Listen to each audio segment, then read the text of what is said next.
Bună dimineața! Domnule prim-ministru, doamnelor și domnilor miniștri, secretari de stat, domnilor rector, profesori, domnilor și doamnelor generali și ofițeri, doamnelor și domnilor masteranți, doctoranți, ladies and gentlemen, students, sponsors who are generously here with us today. Welcome or welcome back in the case of many familiar faces I see here. Compared to last year, our activity is under exceptional conditions. We have a war at our borders, a war that changes significantly the security paradigm. We tried to organize a conference along our quality standards, as you are already used to. I may say that our long tradition would enable us to say we are under business as usual, but I can't say the same thing about the regional context. I want to thank the university, represented here by Rector Teodorescu, who gave us very special organization support. I would like also to thank the Ministry of National Defense and the Ministry of Foreign Affairs, who had been our institutional partners from the very first edition of our event. And I also want to thank the new Strategy Center team, who has been involved for the past 6 months in the organization and planning of this event. I also want to thank the young volunteers from the new Strategy Center and from the university. We have 2 days ahead with 22 panels with 106 speakers from 21 countries. We have here both decision makers, 7 ministers from Romania and abroad, former ministers, diplomats, experts in politics and international affairs. We have here in the room, I'm sure, future generals, foreign affairs ministers, internal affairs ministers of Romania. The same comment was made yesterday by Mr. Ben Hodges.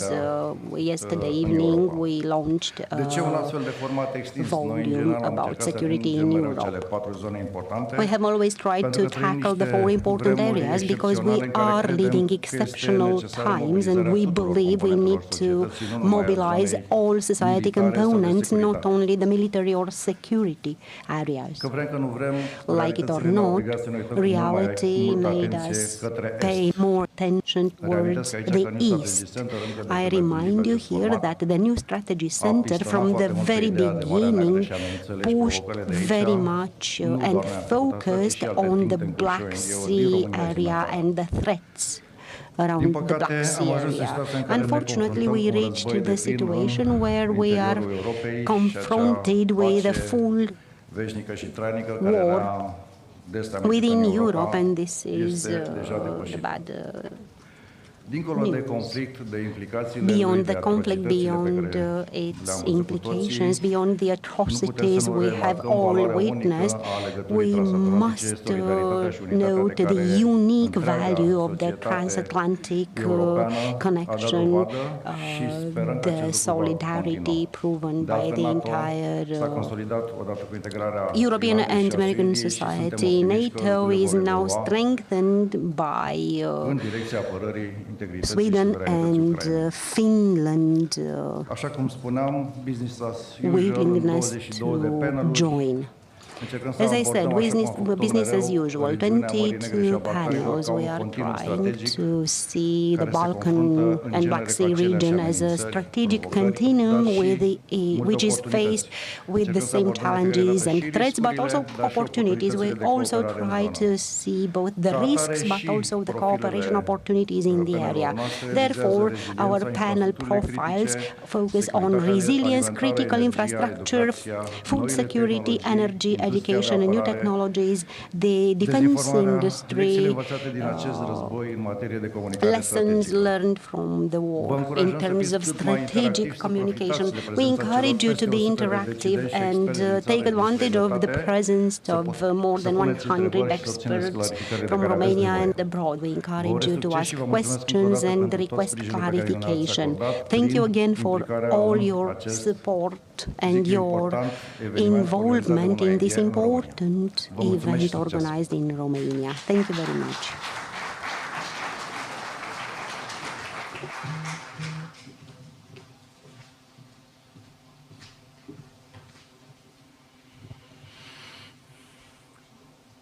Domnule prim-ministru, Prime Minister, ministers, distinguished guests of our university, allow me to welcome you to the greenest campus in Romania. Welcome to the University of Agronomic Sciences and Veterinary Medicine. This university celebrated this year 170 years of education and research. This is the 6th edition of this forum and the 3rd edition we organize in our campus. And this is a special honor for us.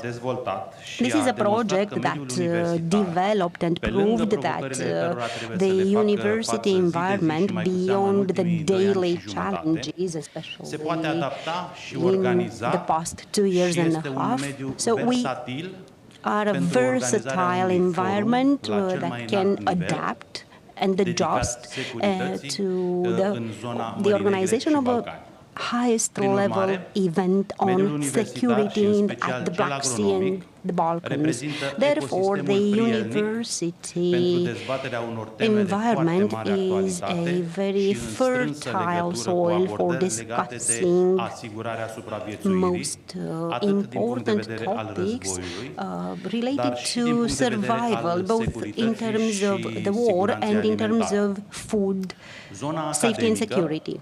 The academia should provide those solutions which should enable efficient management of food security issues, food safety and security issues, both in peaceful times and during a war, taking into account at the same time the climate changes which are more and more visible in more areas across the world.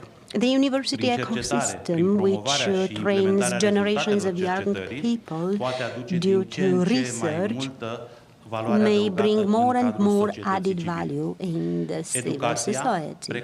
Education and education, just like the rest of the world, has seen in the past 2 years and a half challenges we couldn't have imagined, or maybe we could have seen them in science fiction movies. This scenario, which we all lived, demonstrated the impact pandemic virus, a war may have in society, and last but not least, pollution with fake news. So basically, we could see the dark side of a pandemic which affected an important percentage of the world's population, and we could also see a small percentage of people who had financial benefits. Then we could see how the world resources may turn into important weapons against the population, besides the war itself. Moreover, we could see what fake news can do, what are the vulnerabilities in the context of IT development. I believe that the only weapon which can fight the three types of battles the population has to fight is the education. Strengthening education within the civil society is a good solution to prevent and to fight those reasons, those causes which lead to a poor quality of life. Thank you for your presence, and please, you should see in our university as a reliable partner in fighting worldwide degradation. I also want to thank my colleagues who had been involved in the organization of this event. I want to thank our partners who have been there for us, and special thanks to our students, to the volunteers who can be proud they participated and understand just a bit of the world history. Thank you.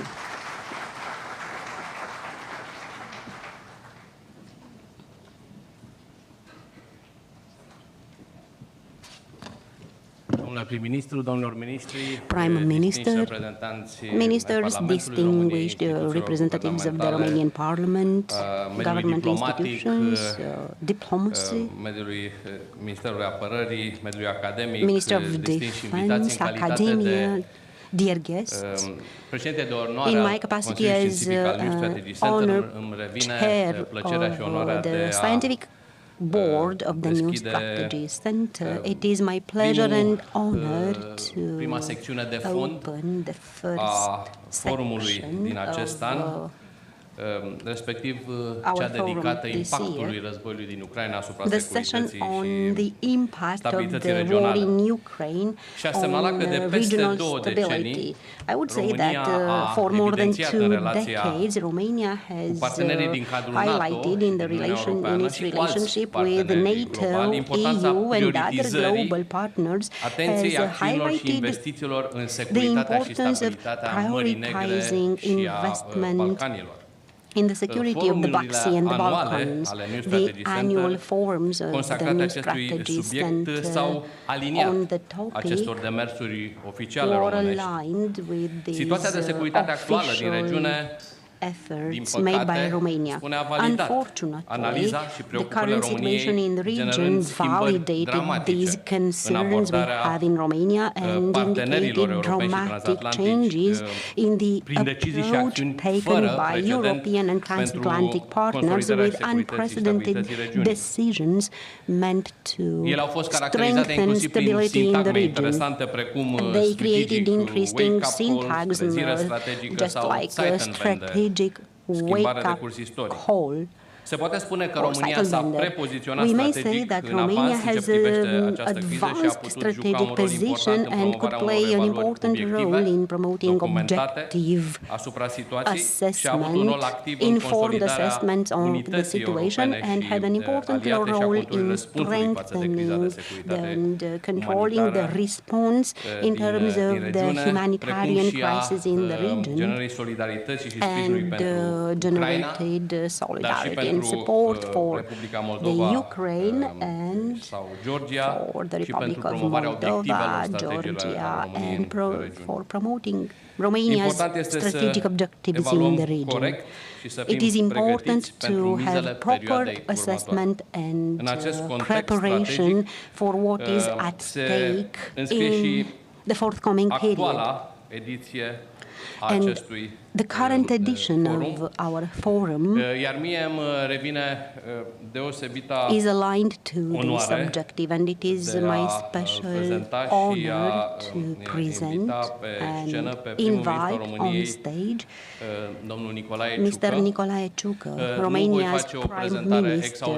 I will not provide an exhaustive presentation of our Prime Minister, but I just want to say that his career and his life had been dedicated to national security, and beyond these objectives, He's someone who had been acting both in view of his military career, but also in view of his newer political career. He has always promoted Romania's interests in the field. He's a voice, an important voice, an important personality in the EU, in NATO, with an important role in promoting Romania's interests, especially under this unprecedented context since the end of the Cold War. And last but not least, a friend of the New Strategy Center. Prime Minister, please honor us with your speech. And then I know you are prepared to have a dialogue on important strategic topics. Thank you. Good morning, ladies and gentlemen, members of the Parliament, ministers, ladies and gentlemen, distinguished guests. I will start by expressing my joy to meet again His Excellency Ambassador DUCARU.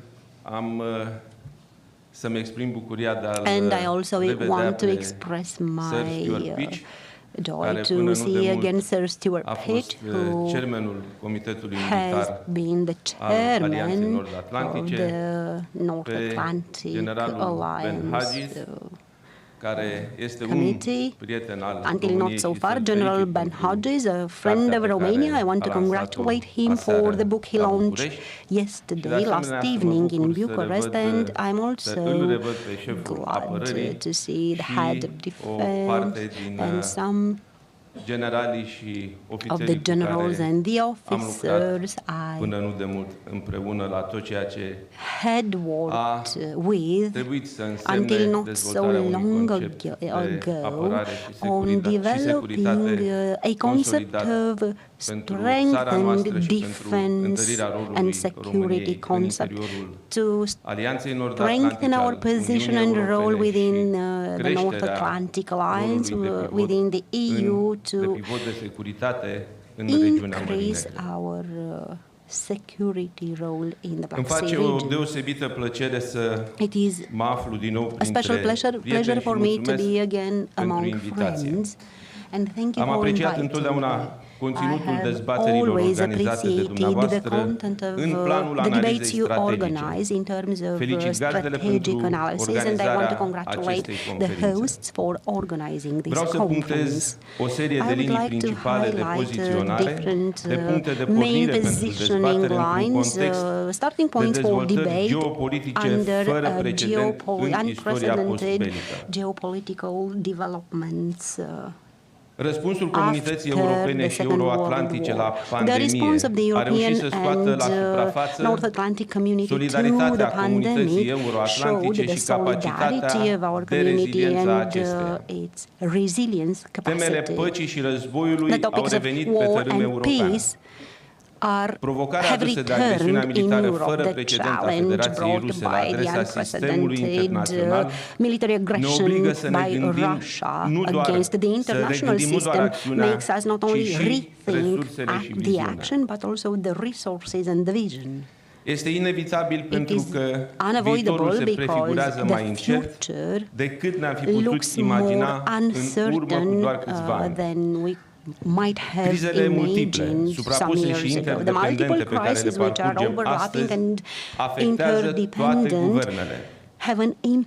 Modalitatea în care s-au coalizat forțele societății libere i-a surprins tocmai pe cei care mizau pe slăbiciunea și vulnerabilitatea acesteia. De la capacitatea de decizie politică în criză până la sprijinul opiniei publice, ceea ce definește această comunitate este puterea de mobilizare în serviciul binelui. Acest test de reziliență are șanse de a fi trecut. În aceasta may be constau successful. virtutea și forța lumii This libere, is the virtue and force democratice, of the free a valorilor pe democratic care le world, of the împărtășim values în we spațiul share euroatlantic. in this Doamnelor și Euro-Atlantic domnilor, space. Ladies and deciziile acestui gentlemen, an the în Uniunea Europeană, decisions made în Alianța this year Nord-Atlantică within the EU și în and cadrul the comunității North democratice Atlantic dau in the o bună măsură a democratic capacităților community noastre de coeziune, indicate de our apărare a unor valori cohesion universale. capacity, our capacity to defend universal Pentru România ca beneficiară, values. For Romania dar și contributoare as a beneficiary, but vizibile la also măsurile visible de răspuns și contributor reasigurare ale to Alianței, measures ale to Statelor response and Unite ale Americii reassurance ca partener measures strategic, made by the ale alliance, Uniunii by the Europene, USA as a strategic ale partner, partenerilor by the noștri EU, by our global globali, partners. rezultatele eforturilor noastre din The acest an results of our inspiră efforts this optimism. year, everything Ponderea inspires geopolitică optimism. și caracterul The strategic geopolitical indispensabil al zonei importance Mării and Negre sunt o realitate very și o cerință important, promovate de România de mulți ani. strategic Pentru prima oară în place istoria of the sa, Black Sea have NATO, been la summitul de la promoted Madrid, for years a by declarat Romania. zona Mării For Negre the ca first zonă de time interes in the strategic Madrid aliat, iar summit, securitatea NATO ei parte declared the Black Sea integrantă security a as an securității integral part of euroatlantice. the Euro-Atlantic security. Din perspectiva securității, In vedem terms of reconsolidate security, capacitățile de we apărare see și descurajare în această regiune. Re-strengthening of Din ce în ce mai the mulți defense and aliați deterrence Au capacities in the constituit region. sau More and sunt more în curs de a allies proiecta strategii have naționale been cu privire la această regiune, iar designing Uniunea national Europeană strategies for this și-a region, calibrat and the acțiunea European pe Union problematica maritimă-regională. adapted their actions Un efort la care regarding the România regional a maritime contribuit actions. semnificativ. Romania has had a significant Interesul contribution aliaților, here. al And Europei the valorilor, interests of the este de a apăra allies libertatea and de of alegere a Europe statelor values care is to doresc să vină defend the către freedom noi, of choice de a respinge for those politica countries who revizionistă want a to sferelor de join us influență. and reject the revisionist Cred de altfel policy că o parte of, din surpriza celor areas of care ne influence. testează voința și I această believe that some libertate of the a stat în mare surprise măsură în for those who modul are în testing care our reacția comunității resilience europene și was euroatlantice s-a întâlnit also cu determinarea the manner partenerilor in noștri din which the vecinătate. resilience of the European partners România a demonstrat was reziliență joined și by solidaritate the efforts made by în cazul our agresiunii neighboring asupra partners. Ucrainei. Romania and the EU derulată proved atât de aproape de resilience, granițele noastre, ca stat in the riveran case of, Mării Negre și stat al the Uniunii aggression Europene cu cea against mai extinsă graniță the cu Ucraina, Ukraine. Romania, deciziile a EU principale member with la the care am luat longest parte în plan border multilateral with the Ukraine validează participated realitatea in, maturității României, important a decisions instituțiilor which sale, proved the a maturity of our societății country, of its și, în mod institutions, of deosebit, its a society, cetățenilor and săi. especially of its Cel mai recent citizens. exemplu este The most rolul recent jucat în example zone is the precum role Galați played și in areas Constanța, unde like am Galați and consolidat Constanța, where liniile we de aprovizionare strengthened și the export de supply cereale. lines and România a cereal susținut și promovat export lines. inițiative Romania has și supported and formate de promoted consolidare initiatives and transatlantică, precum formats to inițiativa ensure celor trei mări, transatlantic strengthening formatul for B9, just like the cooperarea three trilaterală seas cu Polonia și initiatives, Turcia. Cooperation Acestea au with contribuit Poland din and plin la Turkey. consolidarea They capacității de have reacție și a contributed to rezilienței și au strengthening the demonstrat response and resilience capacity justețea and constructului demonstrated proactiv strategic al României. proper nature of the proactive Parteneriatul construct strategic cu developed by SUA Romania. a determinat Our strategic gândirea partnership unei with the noi USA strategii determined dedicate Mării the Negre. design of a new Black Sea Este de strategy. salutat We inițiativa should puternic salute susținută the în initiative Congresul strongly SUA supported in de a the USA consolida o Congress to strategie americană la Marea strengthen an Neagră. American strategy at the Black Creșterea Sea. investiției The strategice a increase SUA in în the susținerea USA rezilienței strategic și investment to libertății de alegere a support, statelor the partenere resilience and este the din freedom of ce în choice ce mai of vizibilă. partner countries is more Franța and sau more Marea visible. Britanie, France dar și or alte the UK state and other sunt exemple countries elocvente. are Regiunea carrying Mării Negre examples. devine acum o miză mai mare ca oricând, nu doar în sensul clasic militar al securității, cât mai ales din perspectivă largă geopolitică. Aceasta are implicații pe multiple planuri: securitate, energie, siguranța lanțurilor de aprovizionare, infrastructură, interconectivitate, securitate cibernetică. În aceste domenii, consacrarea acestei regiuni în strategii naționale, aliate sau ale Uniunii Europene, se justifică și se reflectă în modul cel mai concret. Iar securitatea maritimă se concentrează pe libertatea de circulație și de navigație și libertatea comerțului, pe care trebuie să le apărăm și în situații speciale precum cele din perioadele de război. În regiunea adiacentă Mării Negre, statele parteneriatului estic, pe care agresiunea rusă le-a pus în fața unor amenințări existențiale, trebuie și mai intens sprijinite în parcursul european. Platforma parteneriatului estic trebuie să susțină avansarea procesului de integrare europeană. Uniunea Europeană își poate consolida influența politică, poate avansa proiecte dedicate stabilității și securității în regiune, proiecte în susținerea reformelor în sens european, care să sprijine direct și concret viața și bunăstarea cetățenilor acestor state. Este un tip de efort pe care l-a exemplificat și îl exemplifică acțiunea României și a altor state membre în susținerea poate a celui mai vulnerabil dintre partenerii răsăriteni, Republica Moldova, cel mai recent prin constituirea platformei de sprijin pentru țara vecină.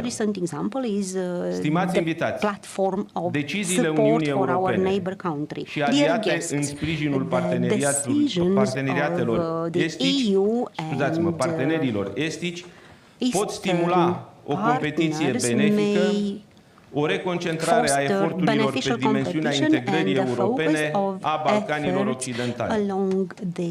Decizia rapidă și vizionară de la Versailles pentru Kiev, Chișinău și Tbilisi a retrezit apetența și capacitățile europene ale statelor aspirante din această zonă.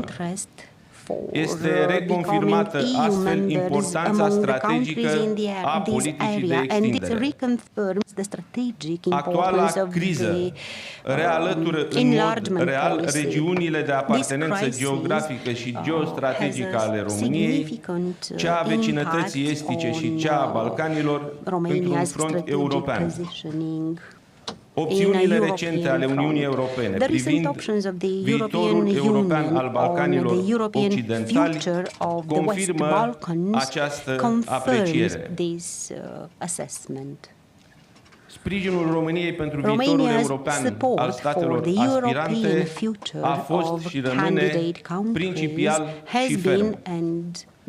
Balcanii de Vest sunt o zonă de importanță strategică în care dezvoltările politice și de securitate au implicații directe pentru securitatea și prosperitatea întregii Europe. Avem motive să sperăm că asistăm la o redinamizare politică în sens european a zonei. Criza din Ucraina poate fi premisa constituirii unui front de consolidare geopolitică în sensul valorilor euroatlantice pe flancul sudic al Rusiei europene. Dincolo de chestiunea extinderii, ea poate fi catalizatorul Uniunii Europene în abordarea celor două mari vecinătăți, răsăriteană și sudică. Interesele comune reconfirmate de noile amenințări determină și nevoia de a răspunde provocărilor generate de actualele crize: securitate energetică, alimentară, siguranța lanțurilor de aprovizionare, stabilizare, migrație. La nivel strategic, ruperea resursele rusești de hidrocarburi, reducerea dependențelor de actorii care ne atacă valorile, merge în sensul deja proiectat la nivel euroatlantic pentru tranziția energetică. În termen scurt și mediu, ea determină diversificarea surselor, avansul tehnologic și reorientarea economico-investițională într-o multitudine de domenii. Mai mult, acest tip de urgențe determină apropierea pozițiilor în materie de politici energetice între statele membre. Transformarea energetică este una dintre schimbările strategice esențiale în actualul context. România a pus constant accent pe continuarea dezvoltării proiectelor de infrastructură, în special consolidarea interconectărilor și diversificarea mixului energetic prin dezvoltarea unor noi proiecte de producție, inclusiv nuclear și gaze naturale. Suntem bine poziționați pentru tranziția la un model de dezvoltare bazat pe consum energetic sustenabil. Iar proiectele comune energetice și tehnologice cu partenerul strategic american s-au dovedit odată în plus o viziune benefică României. Devine cel puțin la fel de important efortul și mesajul comunității euroatlantice de susținere fermă a respectării dreptului internațional, a valorilor și principiilor democratice și de respingere a revizionismului, a sferelor de influență și a politicii de putere. Într-un context global de competiție între democrații și autocrații și în realitatea geopolitică impusă de provocarea rusă în Ucraina, reziliența informațională este esențială pentru coeziunea transatlantică.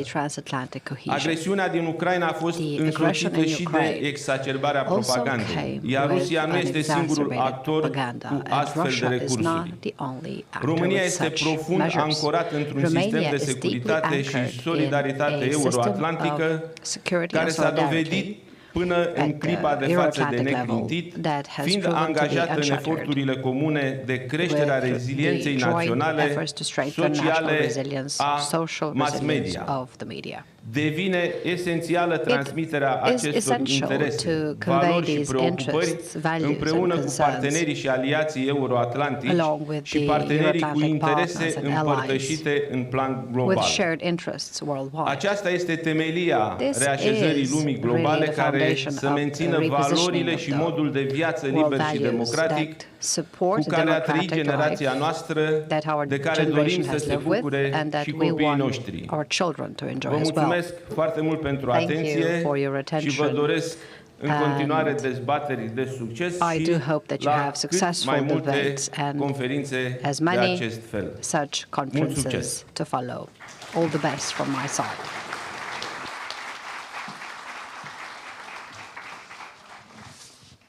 Mulțumim frumos, domnule prim-ministru, pentru această prezentare articulată și exhaustivă. Exhaustive presentation. Cu permisiunea dumneavoastră, With your permission, aș intra în câteva detalii refer to some details on the analysis that you've just presented.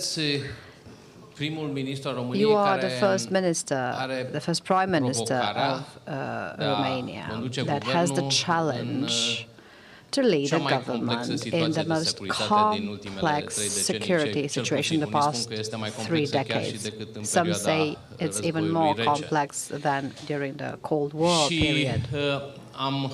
văzut cum cu toții cum această situație ne-a mutat din zona de confort. Decidenții politici, în cadrul Uniunii Europene, în cadrul NATO, am înțeles că nu putem avea securitate pe gratis, că trebuie să investim în securitate și să luăm niște decizii serioase Serious decisions were taken in this respect at organizations levels, at country levels.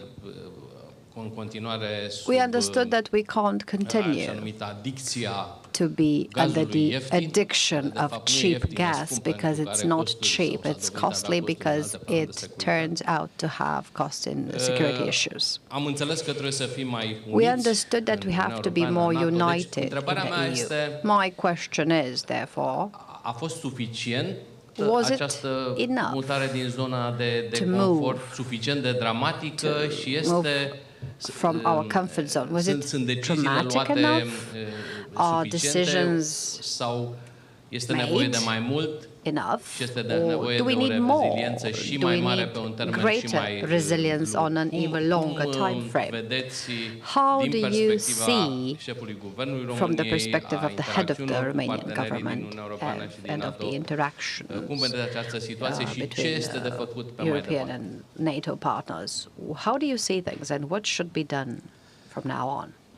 Vă mulțumesc foarte mult pentru întrebare. Thank you very much for your question. Cadrul deschis de dumneavoastră, The framework that you have legat opened de on confortul, schimbarea this confortului, change and comfort trebuie has to be să aibă în vedere, atunci când rather analizăm acest cadru, trebuie să focusing aibă în vedere on câteva elemente elements care ne-au afectat that pe have fiecare impacted each dintre and noi, every one pornind de of la us. cetățean la So from instituțiile citizens statului, to la state guvern, și aici institutions, nu vorbim doar the de government, guvernul and României, it's ci not just the vorbim de, Romanian government, it's guvernele atât the ale țărilor governments din Uniunea of Europeană, cât și din countries Alianța in the Nord-Atlantică. EU and in NATO. Trebuie să pornim de la We have to start primele indicii care au from the fost first clues pe care noi a trebuit să le luăm în that calcul și we să le had to analizăm, consider. care oarecum prevesteau ieșirea They din somehow această, sau foresigned din acea zonă de confort, că nu mai putem să discutăm pushing de ea. us out of that comfort zone. Primele indicii au fost, These first signs s-au petrecut imediat după summitul NATO din those 2008 de la happening București. immediately after the NATO summit in Când Rusia 2008 in a Bucharest, invadat when Georgia. Russia invaded Georgia.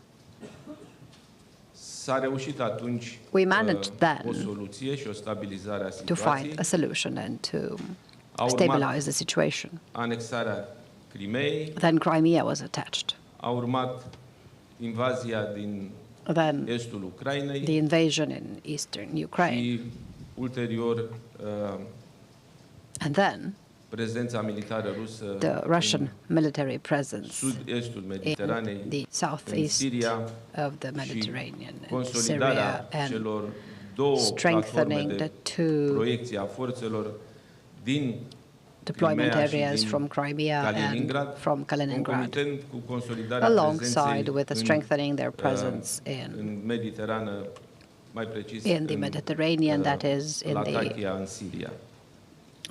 in Syria.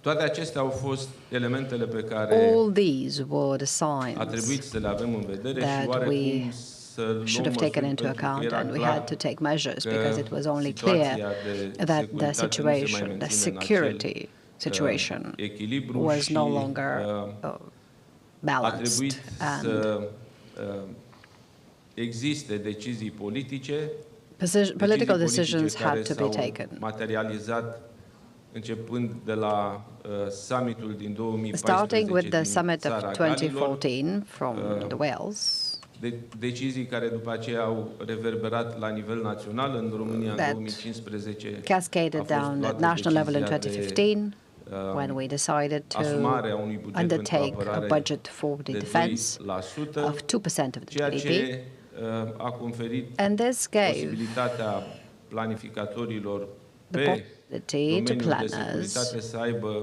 o anumită security planners, that is, to have a certain și, forecast linii concrete astfel and încât să specific putem lines of să action so that începem cu we adevărat can truly start consolidarea și realizarea to unei strengthen interoperabilități this concrete specific cu interoperability țările aliate. with the De allies. asemenea, la In addition acest context trebuie to subliniat this context, I have to parteneriatul refer strategic to the pe care strategic l-am avut cu partnership that Statele we have had Unite with the US. și aici au fost o serie întreagă de activități comune care There were common joint activities that led to making operational the bases in the Veselu, and although it's rotational in presence, it is continuous. That is, American forces on the Romanian territory, and lately these have increased their numbers through the decisions that were taken in the Madrid summit. So these are those specificities, military items, and in addition to these, apart from the military aspect, apart from developing capabilities that we are enjoying today, and we've taken important steps in this respect. So in addition to these, we see the presence of other institutions in the national defense and national security system. And I would like to thank all those that have led and have developed the concept of interinstitutionality in this period, and we could bring together all these tools, we could make them functional so that we can have a complete approach, an approach that made it possible for us to have great discussions with our strategic allies and partners. As far as the political component is concerned, as I mentioned, the most important was the decision to allocate 2% of the budget for the defense. This year, starting from the more intense challenges and closer challenges to our country, to at the level of the Supreme Council for the defending the country, the decision was made to allocate 2.5%. This is a line that most allied countries have followed, because together we need to build interoperable capabilities that ensure a quick reaction to any military challenge. At the level of the EU, other measures were taken that aim to increase the union's response capacity, creating a set of quick reaction measures, and Romania is part of these efforts. The allied presence with France as a framework nation with components from states such as Belgium, the Netherlands, the Portuguese presence on the Romanian territory. These are very important political decisions that are relevant both for the alliance and for the EU. There was a very great support and collaboration dialogue with the Great Britain, and it's no chance that we have with us Sir Stuart Peach. We've known each other since he was head of defense in the UK, and we could at that time discuss and argue and generate decision to what led to developing capabilities of the allies on the Romanian territory, starting from the unit accession or NATO accession unit to the national body, national corps. So these were decisions that were the result of dialogue, support, and understanding the security context in the Black Sea region. For the government, coming back to the political side of things, the most important aspect stabilitatea politică în baza căreia să putem to set the political stability based on which we can gain the trust of our partners for dialogue regarding security issues. You can't have security without money. So we need the economy. We need to invest in the economy. So in this case, the political stability and the dialogue with the investors have generated another type of trust for our country, and it's really no accident that we see an increase in IDIs. At the government level, it's the highest amount for investments in the past 30 years from the state budget that was allocated, and it's really not by accident that decisions were made so as to bring together everything that we see happening through the political decisions for the economy, because economy and the social resources that generate what is needed for a strengthened security profile, pivot profile that we want to strengthen in the Black Sea region. Also, given the foreign policy, because there was another side of things that we focused our efforts on, so we had to take into account all the challenges in the Black Sea region. That's the Black Sea and the Balkans.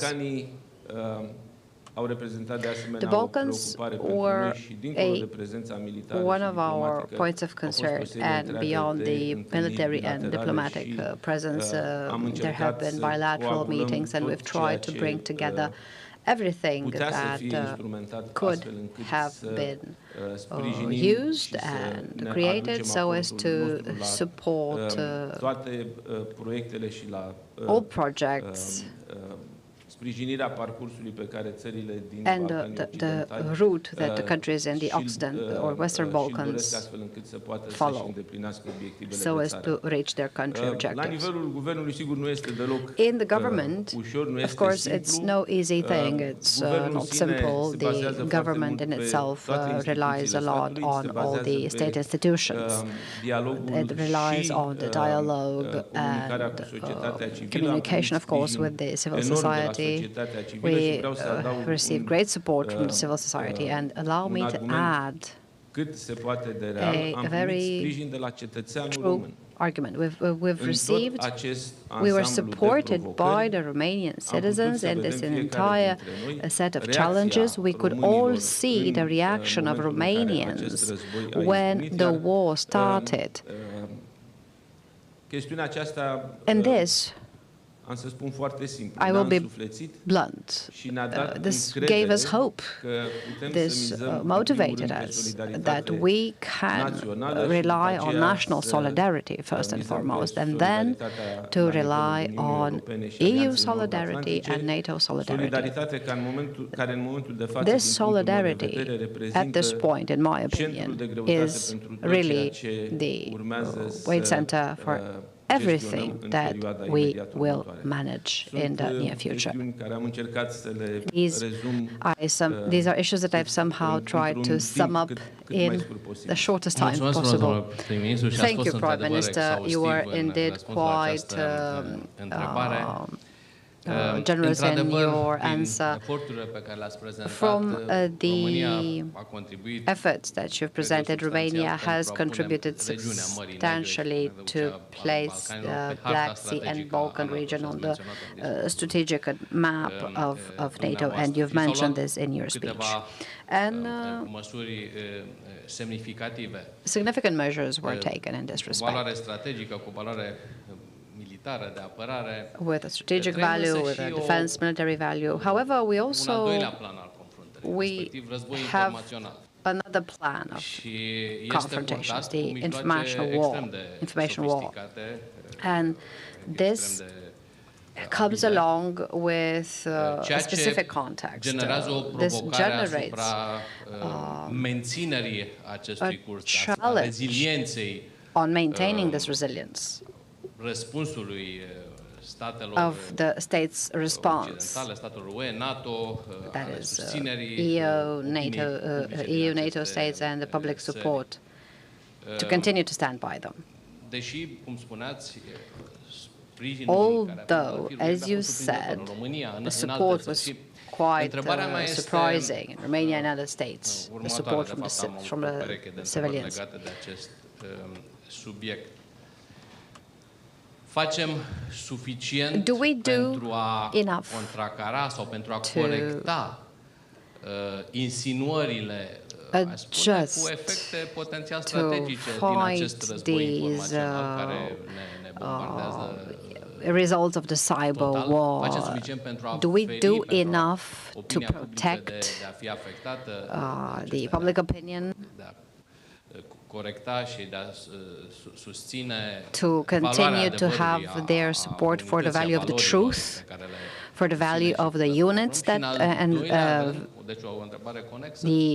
values that, as I said, that we stand by? And do we do enough to generate solutions that mitigate the costs, the price that we pay, we all of us pay, in this context of crisis and war? Deși aș spune că trebuie înțeles că I would add to this the fact that we have to understand that it's really it's unavoidable. Nothing can be promoted or supported without security, so no economic prosperity and whatnot. So from the impact on the grassroots level, how do you see the answers to these questions?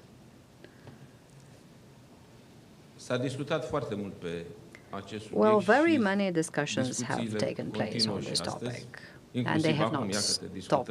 We now speak today of these topics. These were issues that we all felt. Nu mă refer la persoane, ci mă refer la o serie întreagă de țări țintă care au fost target countries have felt all of these impacts. Results subject to propaganda, disinformation,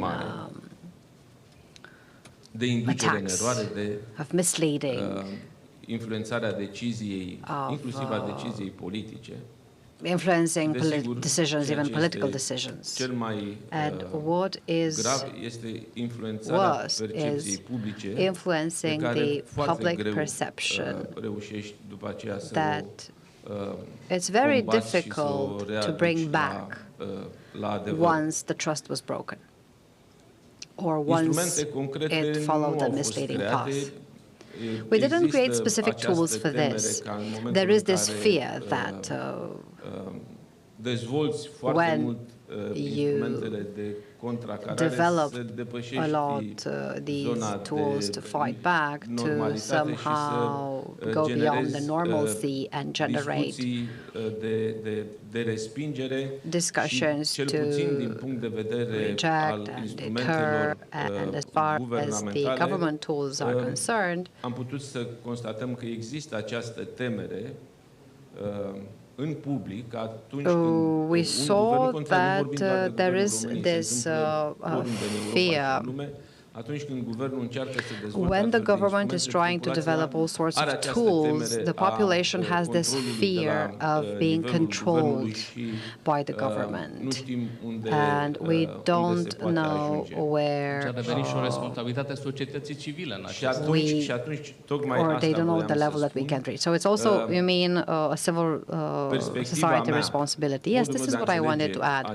How I understand this issue is that it is a dialogue, and these are solutions that we have to find together with the civil society.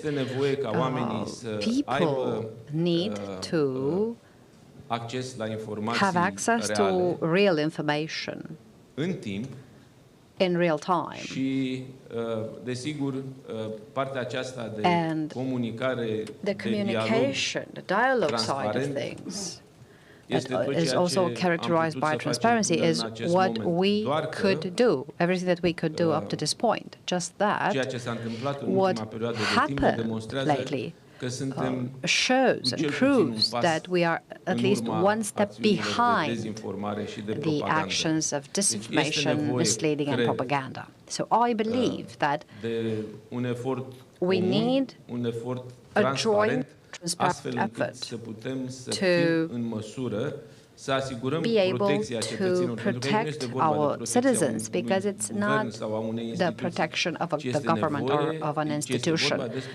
We refer to protecting citizens, we speak of protecting the security and stability of a country that has to have a solution. I don't have the solution right now. I don't think that anyone has it. In all fora, in all structures, there was this attempt. At national and international levels, I believe that we need both a national and an international effort to find a solution in this respect. And it is, of course, quite necessary, given that we see what the effects of propaganda actions and misinformation. And I think that really a dialogue as the one today contributes in this respect, because we all need to better understand the context. We all need to develop critical thinking and to avoid this propaganda.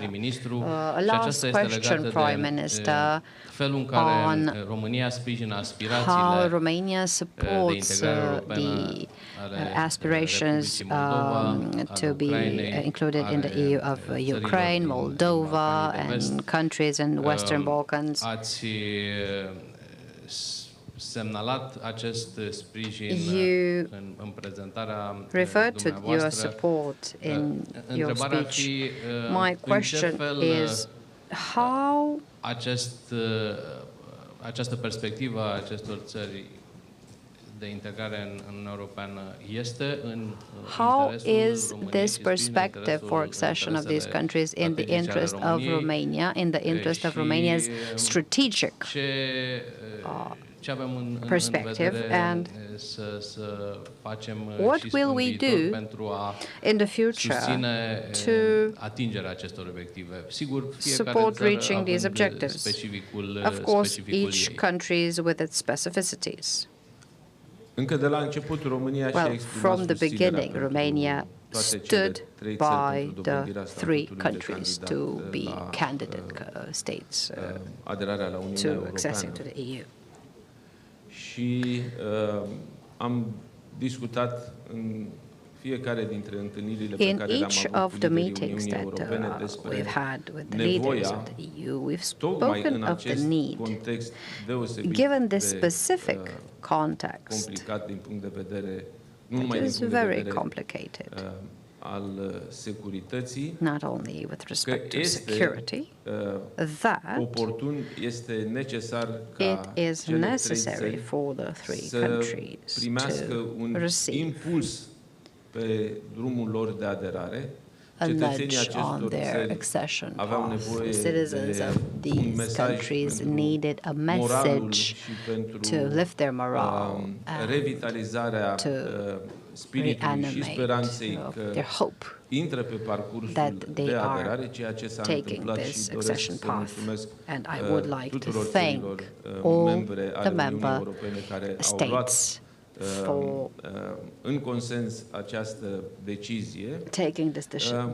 De asemenea, România a susținut și susținem în continuare Romania has supported and continues to support the process of accession of the countries in the Western Balkans.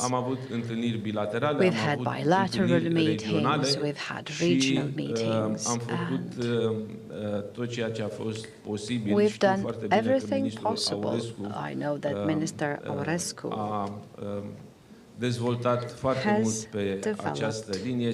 developed a lot along this line, the support that Romania has given and will continue to give. Din punct de vedere al relației bilaterale cu Republica Moldova, as far as the bilateral relation with Moldova goes, we've had meetings in Bucharest and in Chișinău. We've provided, from our perspective, the support of the experience that we have acquired as we follow this path to the goal of accession, and we've also given the experience of shared experience of people that have worked and are people that currently develop their activity in various structures in Chișinău, so that we can contribute to reaching the objectives in the roadmap.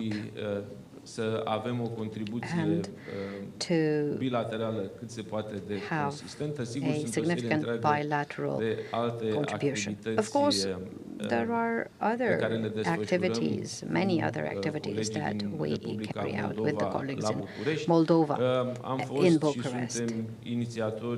We were and are initiators, significant initiators for the support platform for Moldova, and the latest activity of the platform was in Bucharest, and we continue to stand by this effort that, given that Moldova needs it, it is quite vulnerable to what security challenges can mean. Of course, those expressed by the Russian Federation, at least periodically, regarding Moldova. These are activities that are specific, and we have had and continue to have a dialogue with Prime Minister Natalia Gavrilița, and a visit to Bucharest is on the 13th of September, if I'm not mistaken, from Madam Gavrilița. So there are bilateral activities that we stand by, and we will continue to show our support so that Moldova can be member of the EU. Thank you for all of these clarifications, and moreover for what you do specifically to promote these topics.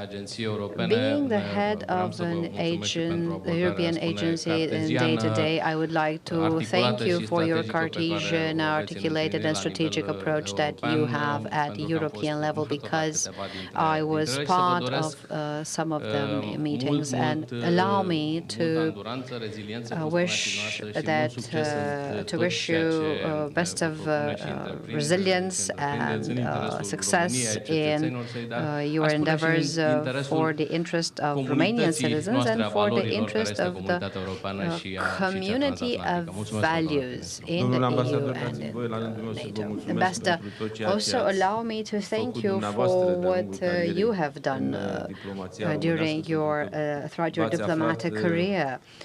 You were in the first line when Romania was trying to access the EU and NATO, and you are today at the management, so you are leading one of the important European agencies, and we are proud to have you there. Not just you, but all those that carry out their activity in international structures. I would also like, before concluding, to thank New Strategy Center, those that really oversaw and organized this forum to select these great topics for the current topics, future ones that the government and the state institutions and the civil society have to handle and face.